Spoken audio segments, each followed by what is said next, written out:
Hello my dear children, welcome to today's physics class. In previous class, we have studied about sound, how sound is produced in humans. In today's video, we shall discuss about human ear and various factors related to sound. Please watch the video carefully. Now let's discuss about the structure of human ear. The outer part of the human ear is a funnel-shaped structure. This outer part is a funnel-shaped structure. When sound enters into ear, it travels through this canal and reaches to a very thin membrane called eardrum. This thin membrane of our ear is called a eardrum. Eardrum plays a major role in our hearing. The eardrum is like a stretched rubber sheet. Sound vibrations make the eardrum to vibrate. The eardrum sends these vibrations to the inner part of the ear or the inner ear, from which signals goes to the brain. This is how we hear and we detect sound.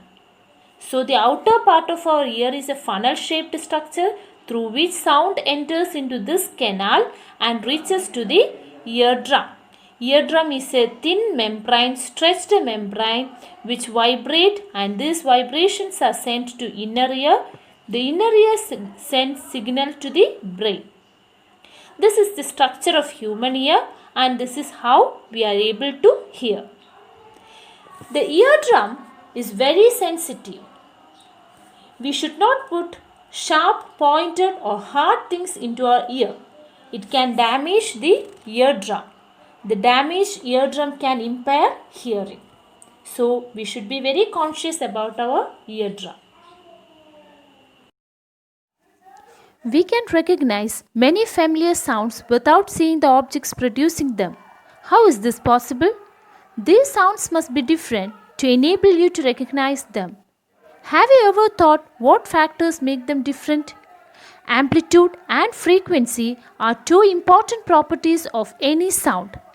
We can differentiate sound on the basis of their amplitude and frequency. The to and fro motion of an object is known as vibration. This motion is also called as oscillatory motion. The number of oscillations per second is called the frequency of oscillation. Frequency is expressed by the unit hertz. So the number of oscillations per second is called the frequency. Example, if a body makes 20 vibrations in 1 second, then its frequency is 20 hertz. So frequency is the number of vibrations in 1 second.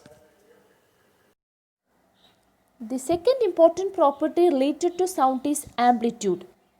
Amplitude is the extent of vibration of sound wave. It determines the quality of sound produced. The loudness of sound depends on its amplitude. When the amplitude of vibration is large, the sound produced is loud. When the amplitude is small, the sound produced is feeble. Loudness of sound is proportional to square of the amplitude of vibration producing the sound. For example, if the amplitude becomes twice, the loudness increases by a factor 4. The loudness is expressed in a unit called decibel. Sound above 80 decibel becomes noise and is physically painful. Now the second one is frequency. Frequency of vibration determines shrillness and pitch. If the frequency is high, the sound is very shrill and has a higher pitch. If the frequency is lower, we say that the sound has a lower pitch. Let's see some examples given in your textbook, figure 13.18. In both the cases, we can see sound waves. In the first case of beating drum, you can say that the number of waves is less, so that means it has lower frequency. Lower frequency of vibration will produce low pitch sound. So beating of drum creates a low pitch sound.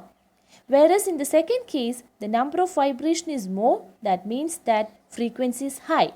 So it produces a shrill sound. We know that a vibrating body produces sound, but we cannot hear the sound of all vibrating bodies.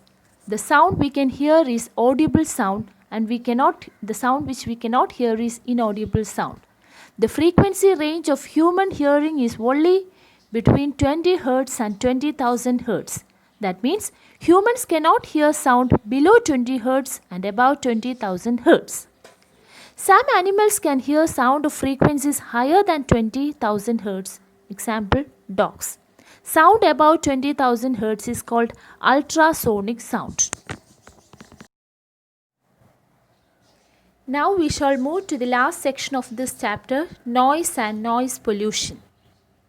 What is the difference between noise and music? Even though we hear different types of sound around us, all these sounds are not pleasing. Only some sounds are pleasing and some are unpleasant for us.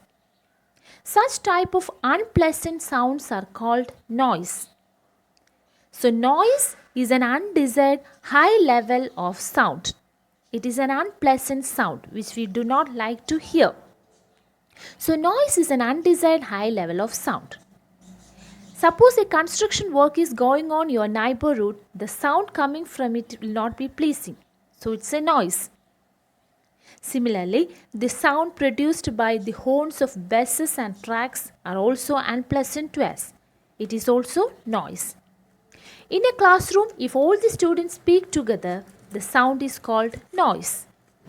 The sound produced by aircraft engines, loudspeakers, firecrackers, factories, automobiles, all these are undesired high level of sound which is unpleasant. So this type of sound is called noise. So noise is unpleasant for us to hear. On the other hand, we enjoy the sound from musical instruments because it produces pleasing sound. So noise, as I told, is an unpleasant sound. It has many harmful effects also. The presence of excessive noise in the surrounding may cause many health-related problems. One such problem is permanent hearing loss. A person who is exposed to loud sound continuously may get temporary or even permanent impairment of hearing. Not only hearing problem, it also makes many other health problems such as heart problems, especially for old age people. It also creates hypertension, sleeplessness, anxiety, stress, and many such health related problems. So noise has to be controlled, otherwise it becomes harmful for humans, because as I told, humans has only a particular range of hearing. Excessive noise will make harmful to human ear. So noise pollution has to be controlled. So let's see what are the measures which we can adopt to control noise pollution. Just like air pollution and water pollution, the presence of excessive or unwanted sound in the environment is called noise pollution. The presence of excessive or unwanted sounds in the environment is called noise pollution. There are many sources for noise pollution as we have discussed earlier. Construction works, vehicle horns, factories, loudspeakers, explosions of firecrackers, etc. are all the sources of noise pollution. So in order to control this noise pollution, we have to control the source of noise pollution. Television and transistor radios at high volumes and some kitchen appliances, air conditioners all contribute to noise pollution. So these are all some of the major sources of noise pollution. So we have to control the source of noise pollution. The presence of excessive undesired noise in the surrounding is called a noise pollution. So how can we control noise pollution? Use of silencing devices in aircraft engine, transport, vehicles and industrial machines and also in home appliances can limit noise pollution. The noise pollutions in residential areas should also be controlled. All noisy operations must be conducted away from any residential area. Noise producing industries should be set up away from such areas. Use of automobile horns should be minimized. TV and music systems should be run at low volumes. We can also trees plant along the roads and around the buildings to cut down the sound reaching to the residents. Thus, we can reduce the effect of noise pollution. So, limiting the vehicle speed, avoid unnecessary honking, use of quieter or silencer engines in aircraft, then planting trees, etc. can all control noise pollution. So just like all other pollutions, we need to control noise pollution also, as it creates many health problems. I hope today's topic is clear for you. So read the textbook and prepare notes. Thank you.